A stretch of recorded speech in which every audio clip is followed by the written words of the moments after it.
So IGN just dropped a ton of Red Dead Redemption 2 articles, and they were planning on doing it. They announced it yesterday, and we're going to go over every single article, but I'm going to break it down into separate videos because each article has a lot of information in it. So that's what we're going to do. We're going to go over who is Arthur Morgan. We're going to do that in this video. Then we're going to go and do this video, why Red Dead Redemption 2 is more than just a prequel. Then, of course, world's first look at Red Dead Redemption 2. So all that's happening on the channel today. Nothing but Red Dead Redemption 2 Blitz, thanks, of course, to IGN. And you guys can go read these articles yourself. I'm just letting you know about it. If you want to go read this article, or you want to wait for me to post that video, I will. Or this video, or that video. Yeah, so anyways, we're going to start with the main protagonist of Red Dead Redemption 2. Yeah, we are. Red Dead Redemption 2, who is Arthur Morgan. This is by John Ryan over at IGN. This article, linked below in the description section. Based on everything we've seen so far, we already know that Red Dead Redemption 2's protagonist, Arthur Morgan, is a hard man. He's a killer, thief, and comfortable with a host of other jobs that are just as dirty. But that doesn't necessarily make him a bad man. At least, not the complete jerk that some might think he is after his debut in Red Dead Redemption 2's second trailer.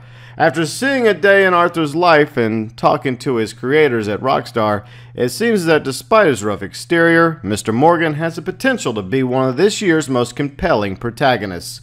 And like I was talking about in Trailer 3's breakdown yesterday, that's the vibe I got from Arthur, is a little bit more of his character was revealed in Trailer 3. Trailer 2 was more about him being a badass, not giving a damn, and being the ultimate outlaw, but you see a different side of Arthur in trailer number 3 than trailer number 2. Alright, continuing.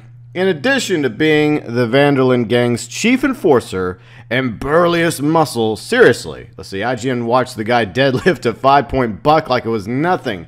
So in other words, Morgan is strong as hell. And he looks like a badass. He looks like a big fool you wouldn't want to mess with back in the West. Morgan is Dutch's right-hand man when it comes to leading the crew. When he's not robbing trains or running from the law, he can be found providing outlaws camp with much-needed food or supplies. While he doesn't necessarily have to shoulder these burdens, it's with a good-natured and charming drawled, "Well, alright then," when he does it. Arthur often finds himself the de facto mediator in disputes between members of the gang as well, when he's not involved with them directly, that is. Even then, he shows himself to be a reasonable and fair-minded leader. IGN saw an instant where Arthur found himself at the target of Bill Williamson's ire after a stick-up gone wrong, calling him out on the fact that, quote-unquote, every time I get in trouble, I'm called a fool and an idiot, but when you get in trouble, oh, it's just one of them things. Well, that's because, Bill Williams, you're an idiot. Despite the fact that anyone spent time around Bill can tell there's probably a great deal of difference between the two scenarios, Arthur puts the solidarity of the camp before his own pride and agrees to help Bill with a favor.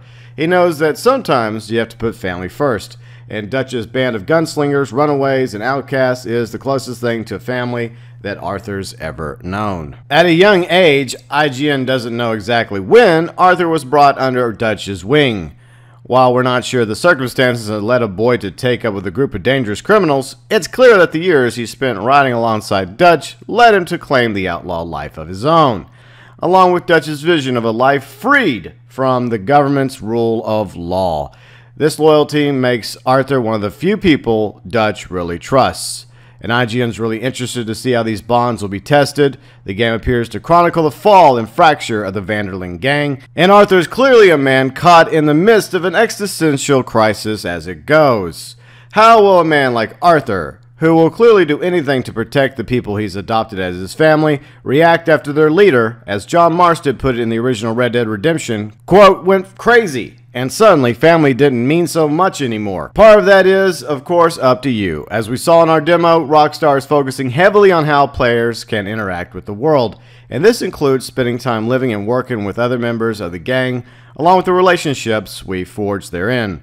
Quote unquote, we try to give you the options within a lot of these missions to choose how you approach it, whether you'll send your buddies in the first or you'll go in first yourself, said Rob Nelson, co-studio head at Rockstar North, speaking on how the player's choices can affect interactions and missions. Arthur doesn't have to put the team first or keep the camp fed and supplied, though he may earn an invite to do a job or mission if he does. If he just wants to fend for himself and spend time hunting and exploring the wilderness alone, those choices will be recognized by the other gang members. Quote, let's see, we're always trying to reinforce who Arthur is in the gang, in that group of people.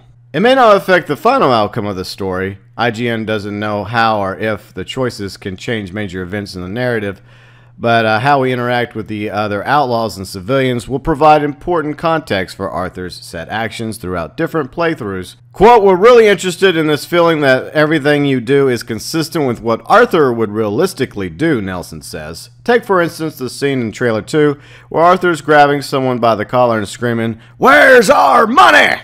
Or that moment where Mecha Bell reminds him that sometimes brothers make mistakes. So the male Blondie that people were calling Blondie, I was calling the female character Blondie, but apparently his name is Micah Bell or Micah Bell. I don't know. That's his name.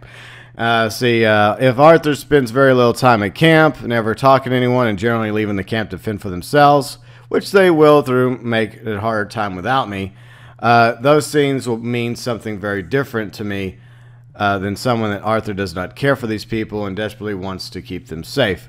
Let's see, we're sure to see more Arthur and the rest of Dutch's gang in the remaining months leading up to launch, but for now, IGN says have a look at what we thought of our exclusive first look at the game in action, and all the details we noticed in the most recent trailer thanks to extra info. So this is the first article we're going over today, the first of 3 or 4 or 5,000 articles, and normally on the channel, I don't throw out a ton of videos. Mostly, I like to keep it to like one video or one stream, with a few exceptions. Today's that exception. So, more Red Dead Redemption 2 IGN vids coming up in just a little while. So, if you're excited for Red Dead Redemption 2 as much as I am, and you're new to the channel, you're welcome to join the GeauxBurns Nation. Hit the subscribe button. You can also find us on Twitter, Facebook, as well as Instagram.